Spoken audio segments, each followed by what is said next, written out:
এই সময় আমাদের দেশের বিদেশ মন্ত্রী ভীষণই আক্রমণাত্মক মুডে রয়েছেন। সে আমেরিকা হোক বা ব্রিটেন, জার্মানি হোক বা জাপান, কাউকেই জবাব দিতে আমাদের বিদেশ মন্ত্রী সংকোচ প্রকাশ করেননি।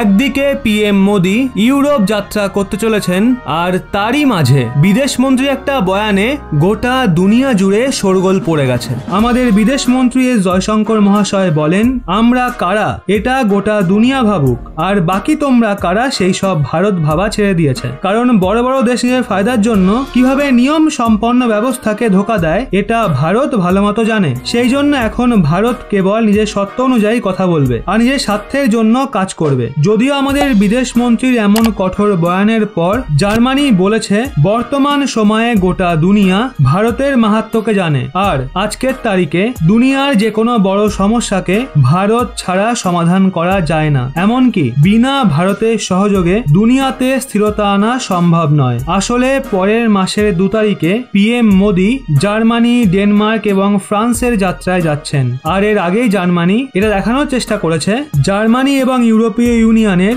ভারতের আবশ্যকতা রয়েছে। কিন্তু এই সমস্ত রাজনৈতিক মহলের মাঝে ভারতের নিকটস্থ ভিয়েতনাম গোটা দুনিয়াকে এই সংকেত দিয়েছে, যদি আজ ভারতের সহযোগ না থাকতো তাহলে গোটা দুনিয়াতে সিচুয়েশন আরো খারাপ হয়ে যেত। কারণ বিশ্ব মহামারী এবং যুদ্ধের মাঝে ভারত গোটা দুনিয়াতে আবশ্যক সামগ্রীর সাপ্লাইকে যেভাবে সামলেছে, তার ফলেই আজ দুনিয়াতে পরিস্থিতি অনেকটা নর্মাল বলেই মনে হচ্ছে। এক্ষেত্রে দুনিয়া ভারতের মাহাত্ম্যকে অস্বীকার করতে পারে না, কারণ যদি ভারত হাত পেছনে সরিয়ে নেয় তাহলে দুনিয়ার সিচুয়েশনকে সামলানো কারোর পক্ষেই সম্ভব হবে না। আজ যেভাবে প্রথম থেকেই ডিজেল, পেট্রোল এবং গ্যাসের মূল্য আকাশ ছুঁয়েছে, যাকে নিয়ন্ত্রণ করতে আমেরিকা এবং সমগ্র ইউরোপীয় ইউনিয়ন ব্যর্থ হয়ে যাচ্ছে। কিন্তু ভারতই একমাত্র দেশ যে খাদ্য সামগ্রীর মতো আবশ্যক সাপ্লাই করে দুনিয়ার অবস্থাকে আরো খারাপ হওয়া থেকে বাঁচাচ্ছে।